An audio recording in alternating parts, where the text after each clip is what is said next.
بیٹھے ہو, بیچ میں شیطان آ کے بیٹھ جائے گا, دلوں میں وسوسے ڈالے گا. اس بدبخت کو بھگانے کے لیے نزدیک نزدیک بیٹھنا ضروری ہے. لہذا وہ جتنے پیچھے بزرگ بیٹھے سب ان خالی کرسیوں پہ آ جائے. شاباش. جب تک آپ آؤ گے نہیں میں بات نہیں شروع کروں. سارے تشریف لے آؤ, ادھر آ جاؤ. شاباش, ادھر آگے, ادھر آگے. جزاک اللہ. اللہ تعالیٰ آپ کو جزائے خیر عطا فرمائے.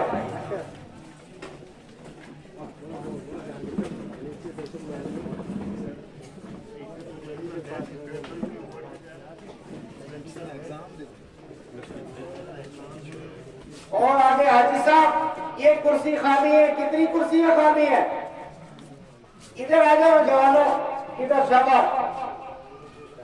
کوئی بیچ میں کرسی خالی نہیں ہونی چاہیے.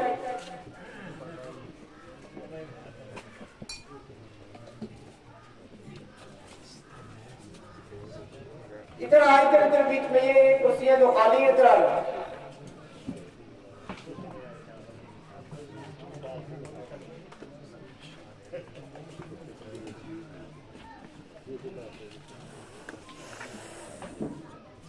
بہرحال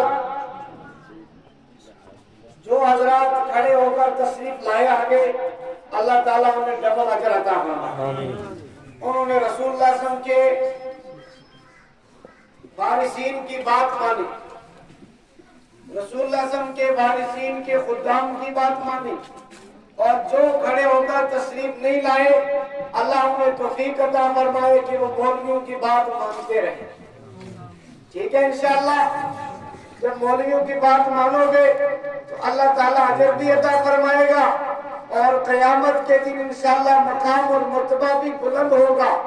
اور جو قوم اپنے مولویوں کی بات نہیں مانتی ہے کہ پتہ ہے اس کا حال کیا ہوتا ہے, اس کا حال اسی بھیڑ کا ہو جاتا ہے جو اپنے ریوڑ سے نکل کے دوسری طرف چلے جاتی ہے اور اسے کوئی بھی جانور اٹھا کے لے جاتا ہے.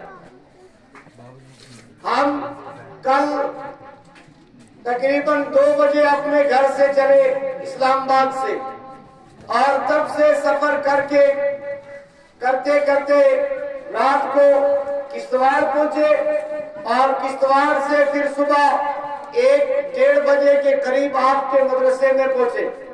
ہمارا اسلام آباد سے یہاں تک جو حال ہوا ہے سفر کے دوران, اللہ تعالیٰ ہمیں اس پر اجر عظیم عطا فرمائے. ہم یہ کہنے کے لیے مجبور ہو گئے کہ دور کسی بھی پروگرام میں جانے کا وعدہ نہیں کرنا چاہیے.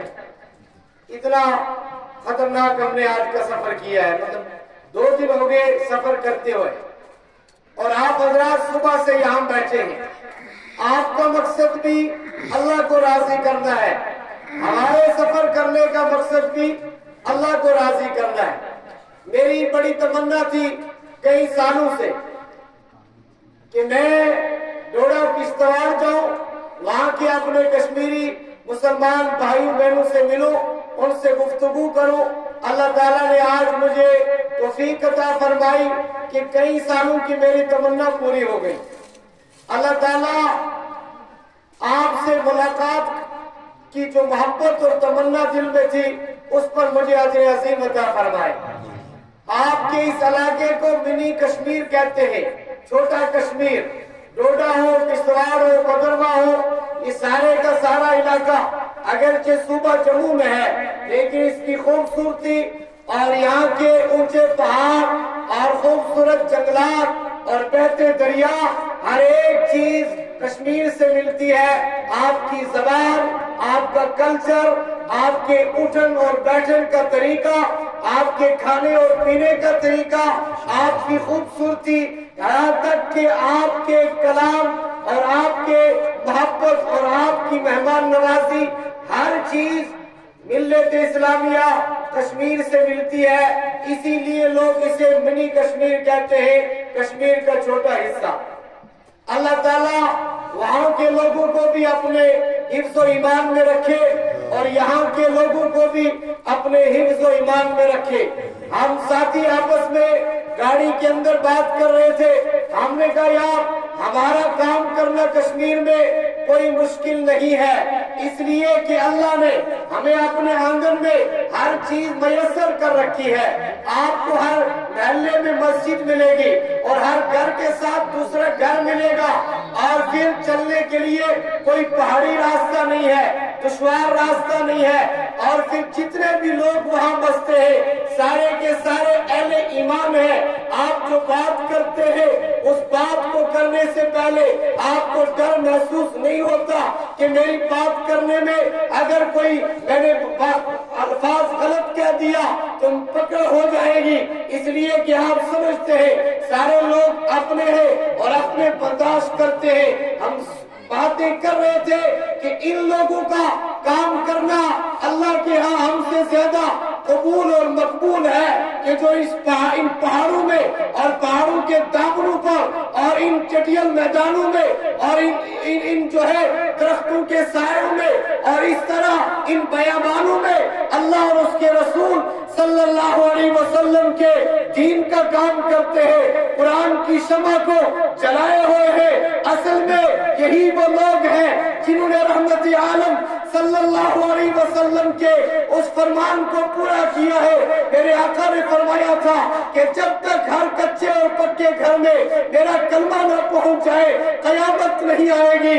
یہی وہ لوگ ہیں آپ کے علماء جن کو اللہ اس کام کے لیے استعمال کر رہا ہے کہ ہر کچے اور پکے گھر میں رحمت عالم صلی اللہ علیہ وسلم کا کلمہ پہنچے گا، ان کے اور آپ کے ذریعے سے پہنچے گا۔ میرے یہاں کشتواڑ اور بریزہ کے مسلمانوں، آپ اپنے رب کے بہت زیادہ قریب ہو، آپ کا رب آپ سے محبت کرتا ہے، آپ سے پیار کرتا ہے، کتنی محبت کرتا ہے۔ رحمت عالم صلی اللہ علیہ وسلم نے فرمایا کہ 70 ماؤں سے زیادہ اللہ اپنے ایک بندے سے محبت کرتا ہے۔ پھر آقا علیہ السلام نے فرمایا کہ میرے رب کی کوئی شکل و صورت نہیں ہے، اللہ کی شکل و صورت کا کوئی ڈھانچہ نہیں ہے، لیکن رب فرماتا ہے کہ اگر میری کوئی شکل و صورت ہوتی، اگر میرے کوئی ہاتھ اور میرا کوئی چہرہ ہوتا تو میں اپنا چہرہ ویسا ہی بناتا جیسا میں نے اپنے بندوں کا بنایا ہے، میں اپنے ہاتھ ویسے ہی بناتا جیسے اپنے بندوں کے بنائے ہیں۔ کوئی اللہ ہم سے اتنی محبت کرتا ہے کہ اللہ چاہتا ہے کہ میرا بندہ جو ہے وہ مجھ سے اتنا قریب ہو جائے کہ میں اپنے بندے سے قریب ہو جاؤں۔ رحمت عالم صلی اللہ علیہ وسلم نے فرمایا کہ اللہ کے قریب بندہ دو حالتوں میں ہوتا ہے، ایک جب وہ سجدے کی حالت میں ہو اور دوسرا جب وہ قرآن کریم کی تلاوت کے اندر بہو ہو، اس وقت اللہ کے قریب ہوتا ہے۔ امام احمد بن حنبل رحمت اللہ علیہ نے خواب میں اللہ کی زیارت کی۔ امام صاحب فرماتے ہیں کہ میں نے اپنے رب سے عرض کیا، اے میرے رب مجھے وہ ذکر بتا جو ذکر پڑھنے کے بعد میں تیرے قریب آ جاؤں، میں تیرے نزدیک آ جاؤں، میں تیرے دل کے قریب ہو جاؤں۔ تو رب نے فرمایا احمد قرآن کی تلاوت کیا کرو، قرآن سے بڑھ کر میرے نزدیک کوئی ذکر نہیں ہے۔ ہم سب قرآن کریم کی تلاوت سننے کے لیے جمع ہوئے ہیں، قرآن کریم کو پھیلانے کے لیے جمع ہوئے ہیں، قرآن کریم کی دعوت کو عام کرنے کے لیے جمع ہوئے ہیں۔ آپ نے یہ اتنا بڑا مدرسہ قائم کیا ہے، میرے بھائیوں یہ کوئی چھوٹا کام نہیں ہے، یہ مدرسہ قائم کر کے آپ نے محمد عربی صلی اللہ علیہ وسلم کے دل کو سکون عطا فرمایا ہے، اور جو اللہ کے نبی کے دل کو سکون عطا کرتا ہے محمد رسول اللہ صلی اللہ علیہ وسلم اس سے راضی ہو جاتے ہیں، اور اللہ کے جب نبی جس سے راضی ہو جاتے ہیں اللہ اس کے لیے جنتوں کو سجا دیتا ہے۔ میرے بھائیوں حدیث پاک کے اندر آیا ہے کہ ہفتے میں 2 مرتبہ جمعرات اور سوموار کو امت کے اعمال رحمت عالم صلی اللہ علیہ وسلم کے پاس پہنچائے جاتے ہیں۔ آقا علیہ السلام کو بتایا جاتا ہے کہ اللہ کے رسول یہ آپ کے فلاں امتی کے اعمال ہے، ان کے باپ کا نام یہ ہے، یہ فلاں کے اعمال ہے، ان کے باپ کا نام یہ ہے۔ اچھے عمل کو دیکھ کر محمد رسول اللہ صلی اللہ علیہ وسلم خوش ہوتے ہیں، اور گناہوں کو دیکھ کر اللہ کے نبی کو تکلیف پہنچتی ہے۔ میرے بھائیوں آپ نے یہ مدرسہ قائم کر کے رحمت عالم صلی اللہ علیہ وسلم تک یہ پیغام پہنچایا ہے کہ ہم آپ کے دین کو جاری اور ساری رکھے ہوئے ہیں، اور جب تک ہم زندہ رہیں گے قرآن کے ساتھ زندہ اور جب ہمیں موت آئے گی قرآن پر موت آئے گی، اور جب قبروں سے اٹھائے جائیں گے تو قرآن سب سے پہلے آ کر ہم سے ملاقات کرے گا، پھر ہمارا ہاتھ پکڑے گا، پھر قیامت کے میدان میں لے جا کر کے اللہ سے سفارش کرے گا اور کہے گا اے میرے رب، یہ وہ شخص ہے جو راتوں کو سویا نہیں کرتا تھا، صرف میری وجہ سے رات کو میری تلاوت کیا کرتا تھا اور دن میں قرآن پر عمل کیا کرتا تھا، اللہ میں تیرا کلام، میں تیرا قرآن سفارش کرتا ہوں، اس بندے کو جنت میں بھیج دے۔ رب فرمائے گا قرآن تو بھی جنت میں چلا جا اور پڑھنے والے کو ساتھ میں لے جا۔ یہ مدرسہ قائم کر کے آپ نے کوئی عام عمل نہیں کیا ہے، آپ نے محمد رسول اللہ صلی اللہ علیہ وسلم کے دل کو خوش کیا ہے۔ آج اتوار ہے، کل جمعہ، کل سوموار ہے، حدیث کے مطابق سوموار کو اللہ کے نبی کے پاس امت کے اعمال پہنچائے جاتے ہیں، کل سوموار کے دن محمد رسول اللہ کے پاس امت کے اعمال پہنچیں گے اور میرے اور آپ کے اعمال بھی پہنچائے جائیں گے۔ اللہ کے نبی ہمارے اس عمل کو دیکھ کر خوش ہوں گے، ان سے کہا جائے گا کہ آپ کے گھر میں وہاں اجتماع ہو رہا تھا، قرآن کی محفل سجائی گئی تھی، فضیلت قرآن پر بیان ہو رہے تھے، قرآن سمجھایا جا رہا تھا، قرآن پڑھا جا رہا تھا، قرآن سنایا جا رہا تھا، اور علاقے بھر کے لوگ وہاں جمع ہوئے، انہوں نے قرآن کو سمجھا بھی، انہوں نے قرآن کو سنا بھی، انہوں نے قرآن پر عمل کرنے کا وعدہ بھی کیا۔ اللہ کے نبی اس عمل سے خوش ہوں گے اور محمد رسول اللہ کا خوش ہونا اس بات کی دلیل ہے کہ ہم مومن کامل ہیں اور جنت ہمارا ٹھکانہ ہے۔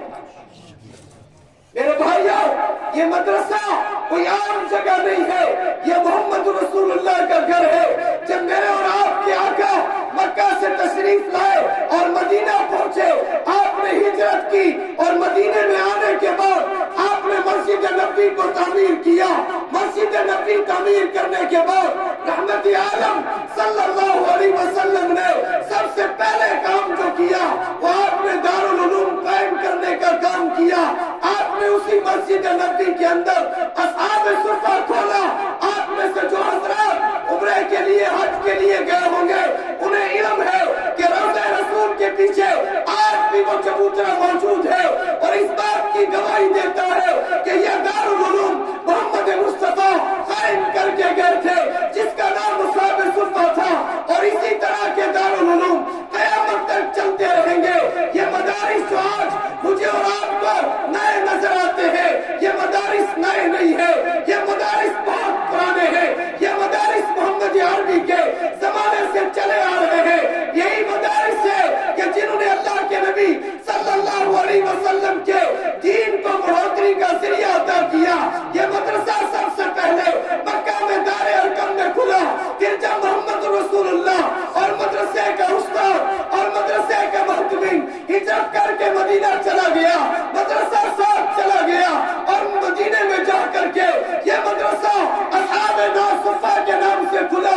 پھر اس اصحاب صفہ کے اندر اللہ کے نبی نے قرآن کریم کو پڑھانے کا کام شروع کیا اور اعلان فرمایا انا معلم، اللہ نے مجھے استاد بنا کر بھیجا ہے، آؤ میرے پاس اللہ کا قرآن سیکھو، آسمانی کتاب کا علم سیکھو۔ پھر آپ نے صحابہ کو بلایا، سیم اسی طرح جس طرح آج میرے اور آپ کے مدرسے کا معتمین طلبہ کو بلاتا ہے، لوگوں کو اس کی طرف ترغیب دلاتا ہے۔ اللہ کے نبی نے صحابہ کو ترغیب دی کہ میں نے یہ مدرسہ کھولا ہے، آپ آؤ اس مدرسے میں قرآن کریم کی تعلیم حاصل کرو۔ صحابہ تشریف لائے، اصحاب صفہ کے اندر قرآن کریم پڑھنا شروع کر دیا۔ صحابہ غریب تھے، ان میں سے بہت سارے صحابہ مسافر بھی تھے، ان میں سے بہت سارے صحابہ طاقتور تھے، جوان تھے، مزدوری کر سکتے تھے، کام کر سکتے تھے، تجارت کر سکتے تھے، ملازمت کر سکتے تھے۔ انہوں نے آ کر کے عرض کیا اے اللہ کے رسول، ہم بھی قرآن حفظ کرنا چاہتے ہیں، ہم بھی قرآن کی تفسیر پڑھنا چاہتے ہیں، قرآن کا علم حاصل کرنا چاہتے ہیں، لیکن اللہ کے رسول ہمارے کھانے پینے کا بندوبست کون کرے گا، کہاں سے کیا جائے گا؟ میرے نبی نے فرمایا یہ مدرسہ میں نے کھولا ہے، اس کا محتمین میں ہوں، آپ کے کھانے پینے کا بندوبست میرے ذمہ ہے۔ پھر حضرت ابو ہریرہ لیے تشریف لائے. ابو ہریرہ سے پوچھا جاتا ہے ابو ہریرہ تم کما سکتے تھے, تم تجارت کر سکتے تھے, تم ملازمت کر سکتے تھے, تم نے جب نبی کے ادارے میں داخلہ لیا تو تم کھاتے کہاں سے تھے, تم پیتے کہاں سے تھے؟ ابو ہریرہ فرماتے ہیں جب میں نے داخلہ لیا تجارت سے تعلق کٹ گیا, مزدوری سے تعلق کٹ گیا, ملازمت سے تعلق کٹ گیا, میں نے اپنے آپ کو قرآن سیکھنے کے لیے وقف کر دیا تو میرے اور سارے صحابہ کے کھانے پینے کا انتظام ہمارے مدرسے کے محتمین محمد رسول اللہ صلی اللہ علیہ وسلم خود کیا کرتے تھے. ابو ہریرہ وہ کہاں سے کیا کرتے تھے؟ فرمایا کوئی شخص محمد رسول اللہ کے ہاں دودھ لے کر کے آ جاتا, وہ دودھ اگر صدقے کی شکل میں ہوتا صحابہ کو بلا کر کے پلا دیتے تھے, وہ دودھ اگر زکات کی شکل میں ہوتا صحابہ کو بلا کر کے پلا دیتے تھے, وہ دودھ اگر ہدیہ کی شکل میں ہوتا تو اللہ کے نبی خود بھی اسے پیا کرتے تھے. اللہ کے نبی نے بیت المال قائم کیا, صحابہ سے کہا اس بیت المال میں صدقہ جمع کرو, خیرات جمع کرو. اسی صدقے اور خیرات سے آپ نے اصحاب صفہ میں پڑھنے والے طلبہ کو تعلیم دی, ان کے کھانے پینے کا انتظام کیا. ابو ہریرہ فرماتے ہیں ہم پر ایسے حالات گزرے ہیں کہ ہم تین دن تک بھوکے اور پیاسے رہا کرتے تھے. فرمایا اس بیاسی کے عالم میں جب بھوک کی وجہ سے جب ہم بیاس ہو جاتے تھے تو لوگ ہماری گردنوں پہ پاؤں رکھ دیتے تھے کہ انہیں مرگی آ گئی ہے. اللہ ہمیں مرگی نہیں آئی تھی, ہمیں بھوک نے نہاتا کر دیا تھا, بھوک کی وجہ سے ہم زمین پر کمزور ہو کے گر گئے تھے, مرگی نہیں آئی تھی. ابو ہریرہ فرماتے ہیں ایک وقت ایسا آیا کہ اللہ کے نبی کے ہاں ایک شخص دودھ کا پیالہ لے کر آیا, میں 3 دن کا بھوکا اور پیاسا ہوں, اللہ کے نبی نے بھی کچھ نہیں کھایا ہے. ابو ہریرہ فرماتے ہیں میں نے وہ دودھ کا پیالہ دیکھا, میرے دل کے اندر تمنا پیدا ہو گئی, میرے دل کے اندر یہ بات آئی کہ آج میرا پیٹ بھر دیا جائے گا, اس لیے کہ دودھ کا پیالہ آیا ہے. اللہ کے نبی تشریف فرما ہے, میں یہاں موجود ہوں, اللہ کے نبی آدھا پیئیں گے, آدھا مجھے پینے کے لیے دے دیں گے, آج تھوڑی سی بھوک کم ہو جائے گی, اس پیٹ میں کوئی چیز چلی جائے گی. ابو ہریرہ فرماتے ہیں میرے نبی نے میری طرف دیکھا اور فرمایا ابو ہریرہ جاؤ سارے اصحاب صفہ کو بلا کر کے لاؤ. ابو ہریرہ فرماتے ہیں میں جب اصحاب صفہ کو بلانے کے لیے گیا تو امید کی کرنیں ختم ہو رہی تھی, ایک پیالہ دودھ کا ہے, 71-72 صحابہ ہیں, وہ سارے کے سارے بھوکے ہیں. ابو ہریرہ آج بھی تجھے پینے کے لیے کچھ نہیں ملے گا, ایک پیالے دودھ سے 71-72 صحابہ اور آپ کا پیٹ کیسے بھرا جائے گا؟ پھر اللہ کے نبی کیا لاش فرمائیں گے؟ ابو ہریرہ فرماتے ہیں میں دوڑتا ہوا گیا اور میں نے اصحاب صفہ کو بلایا اور دوڑتا ہوا آیا, آگے دائیں طرف بڑھ گیا. ابو ہریرہ تم دائیں طرف کیوں بیٹھے؟ فرمایا جب میرے آقا کے ہاں کوئی چیز تقسیم ہوتی تھی دائیں طرف سے شروعات ہوتی تھی, میں آگے دائیں طرف اس لیے بیٹھا کہ جب دودھ تقسیم ہوگا سب سے پہلے ابو ہریرہ کو ملے گا, سب سے زیادہ بھوک مجھے لگی ہے. ابو ہریرہ فرماتے ہیں میں جب آگے بیٹھا باقی صحابہ آگے بیٹھے تو اللہ کے نبی نے نظر دوڑائی, یہاں سے لے کر وہاں تک اور وہاں سے لے کر یہاں تک سارے صحابہ بیٹھ گئے ہیں. اللہ کے نبی نے فرمایا ابو ہریرہ اٹھ کھڑا ہو جا, ہائے ہائے اب تو امید کی وہ آخری کرن بھی ختم ہو گئی. کھڑا اس لیے کیا ہے کہ اس کو دودھ پلانا ہے. ابو ہریرہ فرماتے ہیں میرے نبی نے فرمایا کھڑا ہو جا, میں کھڑا ہو گیا. فرمایا ابو ہریرہ ادھر آؤ, میرے پاس آؤ, میں آپ کے پاس چلا گیا. فرمایا یہ دودھ کا پیالہ لاؤ, میں نے اپنے آقا کے ہاتھ سے وہ دودھ کا پیالہ لیا. فرمایا صحابہ میں اسے تقسیم کرو, میں نے ایک صحابی کو پلایا, اس نے پیٹ بھر کے پیا, دودھ میں کچھ کمی نہیں آئی. دوسرے کو پلایا, اس نے پیٹ بھر کے پیا, دودھ میں کچھ کمی نہیں آئی. تیسرے کو پلایا, چوتھے اور پانچویں کو پلایا, چھٹے اور ساتویں کو پلایا, یہاں سے لے کر وہاں تک اور وہاں سے لے کر یہاں تک 71-72 صحابہ کو وہ ایک پیالہ دودھ کا پلایا. سب نے پیٹ بھر کے پیا. اللہ کے نبی نے فرمایا ابو ہریرہ تم پیو. پیا یا رسول اللہ صلی اللہ علیہ وسلم. فرمایا ابو ہریرہ اور پیا یا رسول اللہ صلی اللہ علیہ وسلم. فرمایا ابو ہریرہ اور یا رسول اللہ صلی اللہ علیہ وسلم. اب تو میرے پیٹ کے ایک ایک رگ اور ریزہ میں دودھ پہنچ چکا ہے, اب اس پیٹ میں میں دودھ پینے کی طاقت نہیں ہے۔ اس وقت اللہ کے نبی صلی اللہ علیہ وسلم نے بظاہر ابو ہریرہ کو مخاطب کرتے ہوئے ساری امت کو یہ پیغام دیا تھا، فرمایا ابو ہریرہ تم نے کیسے یہ سوچا کہ پیٹ دودھ سے بھرا جاتا ہے؟ نہیں ابو ہریرہ نہیں، پیٹ بھرنے والی ذات اللہ کی ہے۔ میرے بھائیوں، اس طرح صحابہ کا ایمان بنایا گیا، کہاں؟ اصحاب صفہ میں۔ اور جب اس طرح ایمان بنا تو پھر اللہ کے نبی صلی اللہ علیہ وسلم نے حکم دیا کہ جان پیش کرو، جان پیش کر دی، مال پیش کرو، مال پیش کر دیا۔ آپ نے جس چیز کا تقاضا کیا صحابہ نے وہ چیز لا کے رکھ دی۔ آج ہمارے دینی مدارس یہ جو امت کو نئے نظر آتے ہیں، یہ نیا نہیں ہے، یہ وہی مدارس ہیں جو اللہ کے نبی قائم کر کے گئے تھے۔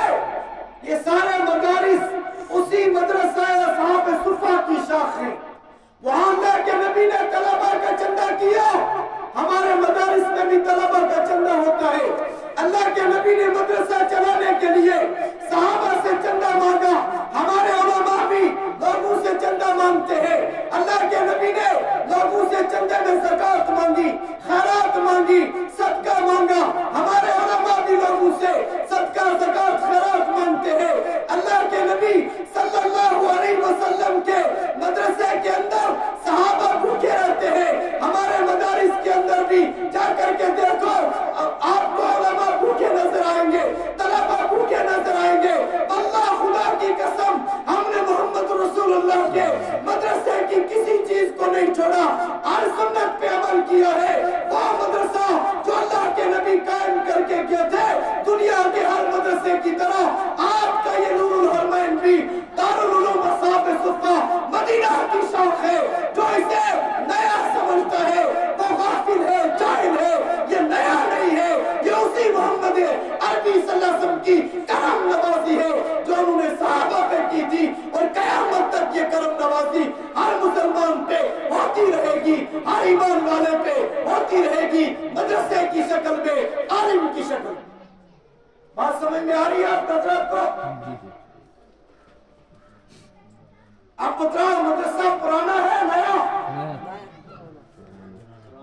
ایک شخص کو آپ نے دیکھا بھیک مانگ رہا ہے، فرمایا بھیک کیوں مانگتے ہو؟ کہ اللہ کے نبی کھانے کے لیے کچھ نہیں ہے اس لیے بھیک مانگتا ہوں۔ فرمایا تمہارے پاس کوئی چیز ہے جسے بیچ دیا جائے؟ کہنے لگا اللہ کے رسول ایک چادر ہے اور ایک کٹورا ہے، چادر اوڑھ کے سوتا ہوں، کٹورے میں بھیک مانگتا ہوں۔ میرے نبی نے فرمایا وہ کٹورا لے کر آؤ۔ وہ کٹورا لے کر کے آئے۔ اللہ کے نبی صلی اللہ علیہ وسلم نے صحابہ میں اعلان کیا کہ ایک شخص کا کٹورا جو محمد رسول اللہ کے پاس آیا ہے، آقا علیہ السلام بیچنا چاہتے ہیں، جو سب سے زیادہ قیمت دے گا وہ کٹورا اسے ملے گا۔ صحابہ میں سے ایک صحابی آئے، انہوں نے سب سے زیادہ قیمت دی، وہ کٹورا لے کر کے چلے گئے۔ میرے نبی نے فرمایا پیسے دو، اس نے پیسے دیے، آپ نے وہ پیسے اس صحابی کے حوالے کیے، فرمایا ان پیسوں سے مدینہ کے بازار میں جاؤ، ایک کلاڑی خرید کر کے لاؤ اور ایک رسا خرید کے لاؤ اور پھر میرے پاس لے کر کے آؤ۔ وہ صحابی مدینہ کے بازار میں جاتا ہے، آدھے پیسوں سے کلاڑی اور رسا خریدتا ہے، آدھے پیسوں سے گھر کا سامان خریدتا ہے، کلاڑی رسا لے کے اللہ کے نبی کے پاس آتا ہے۔ میرے آقا نے اس کلاڑی کے اندر اپنے ہاتھوں سے وہ لکڑی کا ڈنڈا ڈال کے فرمایا کہ تمہیں بھیک مانگنے کی اجازت نہیں ہے، تم صبح مدینہ کے جنگلات میں جایا کرو، لکڑیاں کاٹ کے لایا کرو، مدینہ کے بازار میں بیچا کرو، اس سے اپنا روزگار چلاؤ۔ بھکاری پن کی محمد عربی کے دین میں کوئی اجازت نہیں ہے۔ وہیں دوسری طرف ابو ہریرہ جیسے جوان صحابہ، ابو بکر جیسے صحابہ، دوسرے صحابہ جو جوان تھے، تجارت کر سکتے تھے، مزدوری کر سکتے تھے، ملازمت کر سکتے تھے، ہر کام کرنے کے اہل تھے، انہیں اللہ کے نبی نے فرمایا میرے مدرسے میں آؤ، یہاں داخلہ لو۔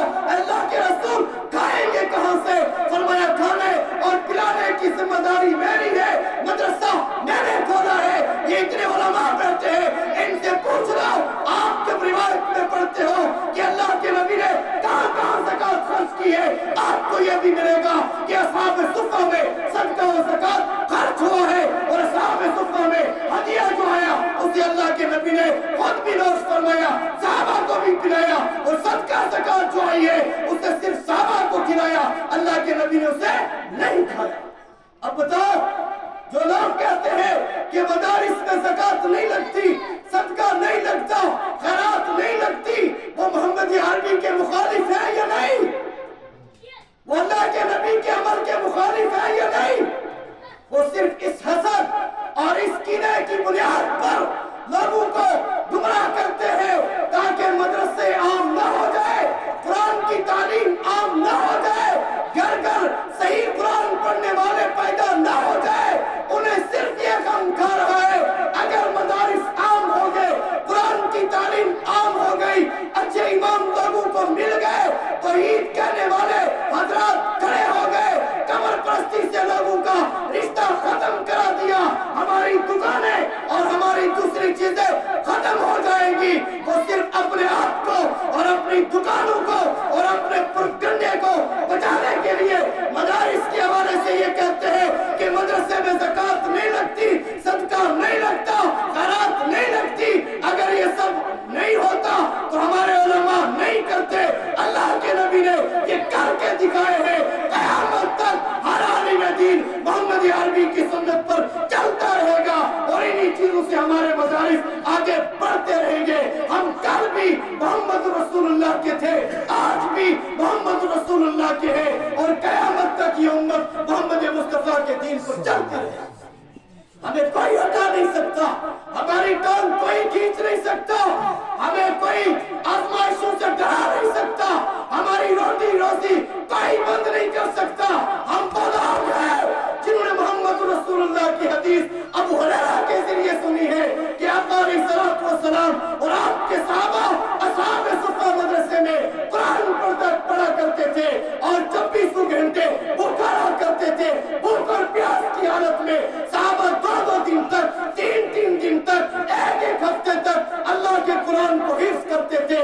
ہمارا مولوی، ہمارا عالم دین آج بھی مدرسہ قائم کرتا ہے کرائے کے مکان میں، کچے مکان میں، اس کے جیب میں 5 روپے نہیں ہوتے، آ کے بیٹھ جاتا ہے، ایک استاد ہے، ایک طالب علم ہے، پھر اللہ کا فضل ہوتا ہے اسی کچے مکان میں ان طلباء کی برکت سے، ان حفاظ کی برکت سے، قرآن پڑھنے والوں کی برکت سے، پھر آپ حضرات دیکھتے ہیں، پھر دنیا دیکھتی ہے، پھر ہمارا حساب لینے والے بھی دیکھتے ہیں کہ اتنی بڑی بڑی عمارتیں کہاں سے آئی ہیں۔ ہم ان سے کہتے ہیں اور جس نے اتنا بڑا آسمان بنایا، جس نے اس آسمان کے نیچے اتنا بڑا سورج بنایا، اس سورج کے نیچے اتنا بڑا چاند بنایا، پھر اس کے نیچے اس زمین کو فرش بنایا، پھر اس زمین پر اتنے بڑے بڑے پہاڑ بنائے، اور ان پہاڑوں کے اندر اس نے سوراخیں کر کے ان میں سے چشمے اور دریاؤں کو بہایا۔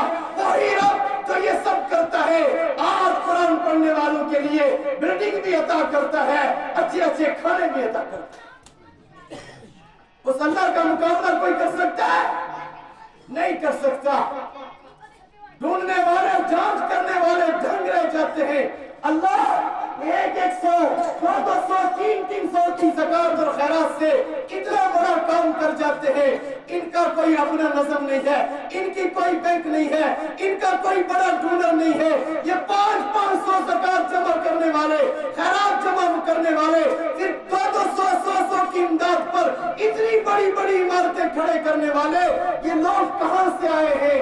انہیں مفتی فیض الوحید صاحب رحمت اللہ علیہ کی زبان میں یاد کر دینا چاہتا ہوں۔ آپ نے فرمایا تھا کہ ایسا لگتا ہے یہ اس زمانے صحابہ کی روح میں سے اللہ نے چند روحوں کو پیچھے رکا کے رکھ لیا تھا کہ آخری زمانے میں ان روحوں کو بھیج دے گا، اور یہ وہی روحیں ہیں جو صحابہ کی روحیں سے ملتی ہے، ان کی روحوں سے ملتی جلتی آج کے علماء کی یہ روحیں ہیں۔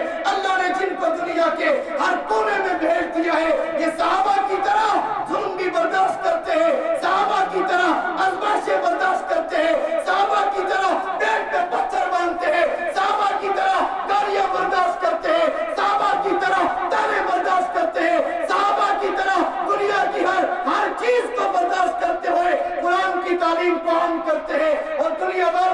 کہتے ہیں دنیا والوں ہم ہیں محمد مصطفیٰ کی اولاد، ہمارے ہوتے ہوئے کوئی سنت کو مٹا نہیں سکتا، کوئی سنت کو ختم نہیں کر سکتا، کوئی مدارس کی خلاف آواز اٹھا نہیں سکتا۔ ہم مدارس والے ہیں، سنت والے ہیں، رب والے ہیں، محمد رسول اللہ والے ہیں۔ کوئی ان کا مقابلہ کر سکتا ہے؟ اللہ نے خود جن لوگوں کو بھیجا ہو ان لوگوں کا مقابلہ کوئی کر سکتا ہے؟ چنیاس والو یہ مت سمجھنا ہم چندہ نہیں دیں گے تو نور الحرمین نہیں چلے گا۔ آپ چندہ نہیں دو گے، اللہ پھر بھی اس مدرسے کو اتنا اونچا کرے گا، اتنا ترقی یافتہ بنائے گا کہ میری اور آپ کی آنکھیں تکتی رہ جائیں گی۔ افسوس کے سوا کچھ نہیں ملے گا کہ کاش دے دیا ہوتا۔ آج پوری دنیا میں اس کے ذریعے اسلام کا بول بالا ہو رہا ہے، ہم بھی اس کے غلاموں میں شامل ہو جاتے۔ اس افسوس کے سوا پھر کچھ نہیں ملے گا، اس لیے کہ قرآن نے کہا اِنَّا نَحْنُ نَزَّلْنَا الذِّكْرَ وَإِنَّا لَهُ لَحَافِظُونَ۔ قرآن اللہ نے نازل کیا ہے۔ اللہ فرماتا ہے یہ قرآن جو میں نے نازل کیا اس کی حفاظت بھی میں خود ہی کروں گا۔ اللہ فرماتا ہے جو قرآن میں نے نازل کیا اس کی حفاظت میں خود ہی کروں گا۔ اور اللہ نے دنیا میں جو نظام بنایا ہے وہ اسباب کا نظام بنایا ہے۔ اولاد اللہ دیتا ہے، ماں باپ کے ذریعے سے دیتا ہے۔ یَهَبُ لِمَن يَشَاءُ إِنَاثًا وَيَهَبُ لِمَن يَشَاءُ الذُّكُورَ۔ اولادی اللہ دیتا ہے، ماں باپ کے ذریعے سے دیتا ہے، جسے چاہے بیٹے دے دیتا ہے، جسے چاہے بیٹیاں دے دیتا ہے، اور جسے چاہے بیٹے بیٹیاں دونوں دے دیتا ہے، اور جسے چاہے بانج بنا دیتا ہے۔ کوئی اللہ سے چھین کے نہیں لا سکتا، لیکن اولاد اللہ دیتا ہے، ماں باپ کے ذریعے سے دیتا ہے۔ اللہ کو طاقت حاصل ہے جسے اس نے آدم علیہ السلام کو بن ماں باپ کے پیدا کیا، اور اسی طرح ہر انسان کو بن ماں باپ کے پیدا کر سکتا تھا، لیکن اللہ کی سنت یہ ہے وہ اولاد عطا کرتا ہے، ماں اور باپ کے ذریعے سے کرتا ہے، رزق عطا کرتا ہے، زمین زراعت کے ذریعے سے کرتا ہے، تجارت نوکری کے ذریعے سے کرتا ہے، اور بارش برساتا ہے، فرشتے کے ذریعے سے برساتا ہے، اور موت عطا کرتا ہے اللہ، ملک الموت کے ذریعے سے عطا کرتا ہے۔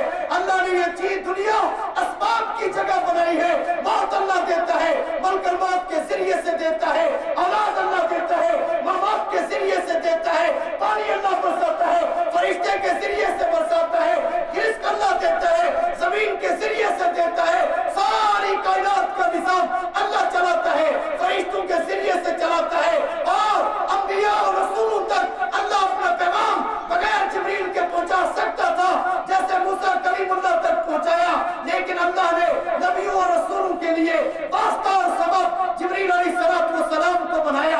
اللہ کا پیغام نبی تک پہنچتا ہے، جبریل کے ذریعے سے واسطے سے پہنچتا ہے۔